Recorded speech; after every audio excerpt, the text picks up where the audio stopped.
'దేవరా' మూవీతోనేంటంటే 'junior NTR collar effect is greater than Rajamouli curse' అని చెప్పి ప్రూవ్ చేసేసారు. ఇప్పుడు విషయం ఏంటంటే ఈ వీడియోని టోటల్‌గా 3 చాప్టర్స్ కింద డివైడ్ చేయబోతున్నాను. చాప్టర్ నంబర్ 1 ఇన్నాళ్ళు అసలు రాజమౌళి కర్స్ అనేది బ్రేక్ అవ్వకుండా ఉండడానికి కారణం ఏంటి? చాప్టర్ నంబర్ 2 అసలు జూనియర్ ఎన్టీఆర్ గారు ఫ్లాప్ డైరెక్టర్స్‌తో హిట్స్ ఎలా కొడుతున్నారు? చాప్టర్ నంబర్ 3 చెప్పను. నేను చెప్పను. వీడియో ఎండ్ వరకు చూడండి. మీకే అర్థమవుద్ది. పైగా లాస్ట్ వరకు చూస్తే సరిపోదు. వీడియోస్ చూస్తున్నారు గానీ సబ్స్క్రైబ్ అయితే చెయ్యట్లేదు మీరు. తప్పు. ఇది చాలా పెద్ద తప్పు చెప్తున్నాను. సబ్స్క్రైబ్ చేయండి ముందు. ఓకే. రిక్వెస్ట్ చేయడం అయిపోయింది కాబట్టి ఇంకా ఆలస్యం ఎందుకు చెప్పండి. వాయిస్ ఓలెట్ మావా ఇంక మొదలు పెడదామా? హాయ్, హలో, నమస్తే and welcome to news 3 people. ఈ శాపం ఈనాటిది కాదు. 23 ఏళ్ల క్రితం ఇదే 'దేవరా' మూవీ రిలీజ్ అయిన రోజు అంటే 27th సెప్టెంబర్ 2001న ఊపిరి తీసుకుంది. ఆ రోజు జూనియర్ ఎన్టీఆర్ గారు అలాగే రాజమౌళి గారి కాంబినేషన్లో వచ్చిన 'స్టూడెంట్ నంబర్ 1' మూవీ అయితే రిలీజ్ అయ్యింది. ఆ సినిమాతో హిట్ కొట్టిన జూనియర్ ఎన్టీఆర్ గారు ఆ నెక్స్ట్ మూవీ 'సుబ్బుతోని' డిజాస్టర్ని ఫేస్ చేశారు. ఇలా 'సింహాద్రి' తర్వాత 'ఆంధ్రవాల', 'సై' తర్వాత 'అల్లరి బుల్లోడు', 'విక్రమార్కుడు' తర్వాత 'ఖతర్నాక్', 'ఛత్రపతి' తర్వాత 'పౌర్ణమి', 'యమదొంగ' తర్వాత 'కంత్రి', 'మగధీర' తర్వాత 'ఆరెంజ్', 'మర్యాద రామన్న' తర్వాత 'కథ', స్క్రీన్ ప్లే, దర్శకత్వం అప్పాలరాజు. ఇలా రాజమౌళి గారితో వర్క్ చేసిన తర్వాత ఆ సినిమాతో అతి పెద్ద హిట్ కొడితే ఆ తరువాతి సినిమా దానికంటే పెద్ద డిజాస్టర్గా మిగిలిపోతుంది. మొదట్లో ఇది కేవలం యాదృచ్ఛికం అనుకున్నారు. కాకపోతే ఇది ఒక శాపంలా యాక్టర్స్ని పట్టి పీడిస్తుందని జనం అనుకోవడం మొదలుపెట్టారు. ఇలానే 'బాహుబలి' తర్వాత 'సాహో', 'ఆర్ఆర్ఆర్' తర్వాత 'ఆచార్య' లాంటి మూవీస్ విషయానికి కూడా జరిగింది. ఇదే విధంగా 'దేవరా' కూడా శాపానికి బలైపోద్దని అందరూ అనుకున్నారు. కానీ ఆ ఒక్కరోజు, ఆ ఒక్క మాట శాపానికి కూడా శని ప్రభావాన్ని తీసుకొచ్చింది.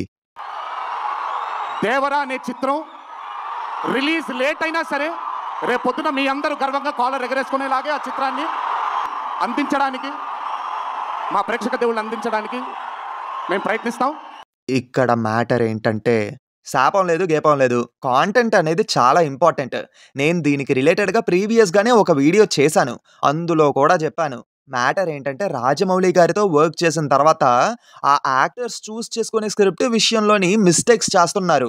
దానికి తోడు రాజమౌళి గారితో మూవీ అంటే తప్పకుండా వాళ్ళ కెరియర్లోనే బిగ్గెస్ట్ హిట్ కన్ఫామ్. సో వాళ్ళ నెక్స్ట్ మూవీ మీద కూడా విపరీతమైన ఎక్స్పెక్టేషన్స్ అనేవి ఉంటాయి కదా. ఆ ఎక్స్పెక్టేషన్స్కి రీచ్ అవ్వక ఆ మూవీస్ బకెట్ తన్నిసాయి అన్నమాట. 'పౌర్ణమి', 'ఆరెంజ్' మూవీస్ ఆ టైంలో ఆడియన్స్‌కి సరిగ్గా రీచ్ అవ్వక ఫ్లాప్స్‌గా మిగిలిపోయాయి. దానికి తోడు 'ఆరెంజ్' మూవీ కూడా చాలా ఎక్కువ ప్రీ రిలీజ్ బిజినెస్ అయిపోయింది. అది ఇంకో పెద్ద మిస్టేక్ అన్నమాట. 'సాహో' మూవీ మాత్రం హెవీ ప్రీ రిలీజ్ బిజినెస్ అలాగే రైటింగ్‌లో కొన్ని ఇష్యూస్ ఉండడం వల్ల వెంటనే ఆ సినిమా అందరికీ ఎక్కలేదు. కేవలం హిందీలో మాత్రమే హిట్ అయ్యింది మూవీ. మిగతా అన్ని చోట్ల పోయింది.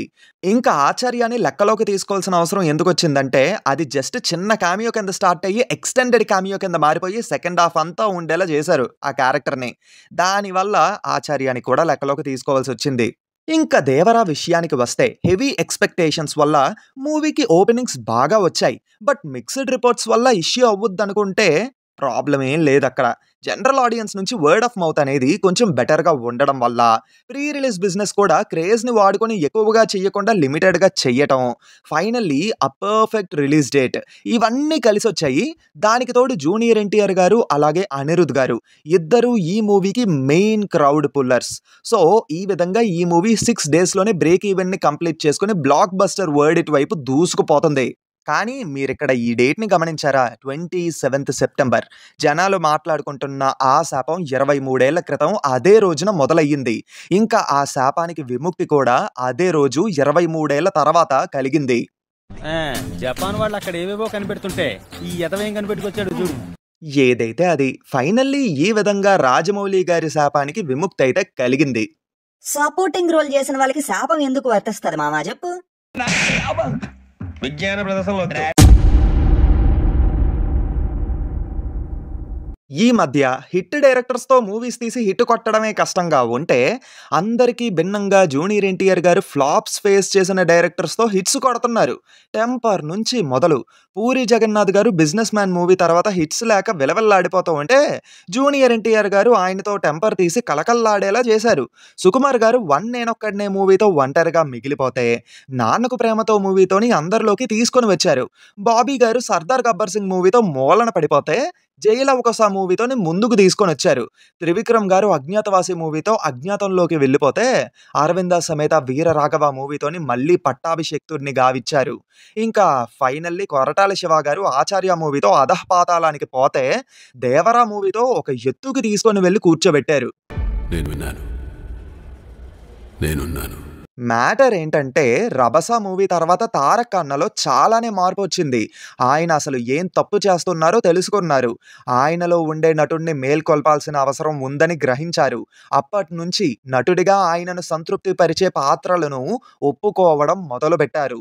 'రభస' వరకు ఆయన ఒకటే టెంప్లెట్ ఫార్మాట్‌లో పెర్ఫార్మ్ చేస్తున్నారని కామెంట్స్ వచ్చాయి. అందుకే ఆ తర్వాత నుంచి ఒకదానికి ఒకటి సంబంధం లేకుండా విభిన్నంగా ఉండే పాత్రలను ఒప్పుకోవడం మొదలుపెట్టారు. అందుకే 'టెంపర్' ఆడియో లాంచ్‌లో ఇచ్చిన మాట కాలర్ ఎగరేసుకునేలా చేస్తా అని చెప్పారు కదా! అది ఇప్పటికీ తప్పలేదు. ఆ కాలర్ అలానే ఉండిపోయింది. ఇంకా ఒకప్పుడేంటంటే జూనియర్ ఎన్టీఆర్ గారు హిట్స్ ఇచ్చినటువంటి డైరెక్టర్స్‌తోనే ఎక్కువగా మూవీస్ చేసేవారు. కానీ రిజల్ట్ మాత్రం ఆశించినంత గొప్పగా ఉండేది కాదు. అప్పుడే అర్థం చేసుకొని ఉండుంటారు. హిట్ డైరెక్టర్స్‌తో వర్క్ చేస్తే హిట్ కొట్టడం అనేది బూటకం. దర్శకుడి యొక్క ప్రీవియస్ మూవీ రిజల్ట్ ఏదైనా అయ్యుండొచ్చు. కానీ ఆ కథ బాగుందా లేదా? నటుడిగా నాకు సంతృప్తిని ఇస్తుందా లేదా? కథ విషయంలో దర్శకుడు ఎంతవరకు నమ్మకంగా ఉన్నారు? ఇవి మాత్రమే అబ్జర్వ్ చేస్తున్నారు.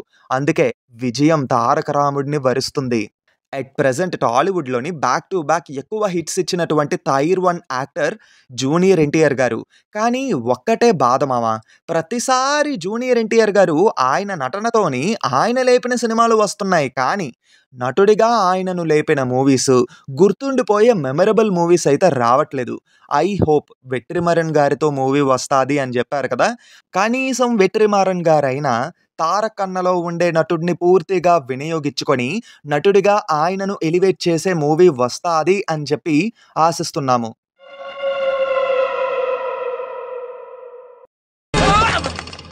ఊహిస్తేనే భయంకరంగా ఉంది. వీడియోలో నెక్స్ట్ భాగం కోసం చెప్పే ముందు ఒక చిన్న మాట. కొండా సురేఖ గారు అక్కినేని ఫ్యామిలీ మీద చేసినటువంటి కామెంట్స్‌కి కారణం ఏంటి అని చెప్తూ ఒక ఫుల్ వీడియోనైతే చేసి మన ఫ్యాక్ట్స్ ఛానల్‌లో అప్లోడ్ చేయడం జరిగింది. ఇంట్రెస్ట్ ఉన్న వాళ్ళు తప్పకుండా ఆ వీడియో చూడండి. లింక్ అయితే కామెంట్స్‌లో పిన్ చేసి పెడతాను. అలాగే ఫ్యాక్ట్స్ ఛానల్‌ని విజిట్ చేసి కాంటెంట్ కనుక నచ్చినట్టయితే సబ్స్క్రైబ్ చేసుకొని మమ్మల్ని సపోర్ట్ చేస్తారని చెప్పి కోరుకుంటున్నాం.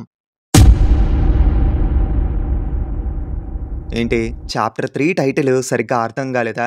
మ్యాటర్ ఏంటంటే మిక్స్డ్ రెస్పాన్స్‌తో, హెవీ నెగటివిటీతో, ప్రీవియస్ ఫిల్మ్ డిజాస్టర్ ఇచ్చినటువంటి డైరెక్టర్‌తో హాఫ్ బేక్డ్ ఫీల్ ఇచ్చిన 'దేవరా' మూవీతోనే ఇన్ని రికార్డ్స్‌ని క్రియేట్ చేస్తున్నాడంటే ఒక్కసారి ఊహించుకోండి.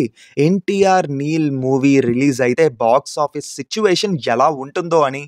ఒక్కటంటే ఒక్క రికార్డ్ కూడా మిగలదు. మొత్తం స్మాష్ అయిపోతాయి. ఇంకా అంత దూరం ఎందుకులే కానీ, 'వార్ 2' ఓపెనింగ్స్ ఎలా ఉంటాయో ఒక్కసారి ఊహించుకోండి. సౌత్ అంతా ఎన్టీఆర్ గారు చూసుకుంటే, నార్త్ అంతా హృతిక్ రోషన్ గారు చూసుకుంటారు. ఓవర్‌సీస్‌లో ఇద్దరూ కింగ్సే. అక్కడ ఇద్దరూ చూసుకుంటారు. Mark my words. వీలైతే వీడియోని సేవ్ కూడా చేసి పెట్టుకోండి. 'War 2' movie India's biggest opener అవుద్ది. గూగుల్ తల్లిని అడిగితే 'RRR' is the biggest opener అని చెప్పింది. ఆ మూవీని క్రాస్ చేసే ఛాన్స్ చాలా ఎక్కువగా ఉంది. ఇంకా కాంటెంట్ కానీ స్ట్రాంగ్‌గా ఉంటే గ్యారంటీ 1000 క్రోర్స్ పక్కా. కేక్ వాక్ అంతే. ఆ తర్వాత 'ఎన్టీఆర్ నీల్' మూవీలో కూడా కాంటెంట్ కానీ స్ట్రాంగ్‌గా ఉంటే, అక్కడ కూడా 1000 కోట్లు కొట్టే అవకాశం గట్టిగానే ఉంది. సింపుల్‌గా చెప్పాలంటే తారక్ అన్న నెక్స్ట్ మూవీస్‌తో బాక్స్ ఆఫీస్‌కి కే ర్యాంప్ అంటే ఎలా ఉంటదో చూపిస్తాడు. ఇది ఫిక్స్ అయిపోండి. అట్లుంటది మనతోని. ఐ థింక్ చాప్టర్ 3 విన్న తర్వాత జూనియర్ ఎన్టీఆర్ గారి ఫ్యాన్స్‌కి మంచి హై వచ్చిందనే అనుకుంటున్నా. మరి హై వచ్చిందంటే వీడియో నచ్చిందనే కదా అర్థం. అలా అయితే లేట్ ఎందుకు చెప్పండి. లైక్ కొట్టేయండి వీడియోకి. అలాగే మీ ఫ్రెండ్స్ అండ్ ఫ్యామిలీ మెంబర్స్‌లోని మూవీ లవర్స్ ఎవరైనా ఉంటే వాళ్ళకి కూడా ఈ వీడియో షేర్ చేయండి. ఇంకా కాంటెంట్ కనుక నచ్చినట్టయితే ఖచ్చితంగా మా ఛానల్‌ని సబ్స్క్రైబ్ చేసుకోండి. మళ్ళీ కొత్త వీడియోతో మీ ముందుకు వచ్చేస్తాను. Until then take care and bye by.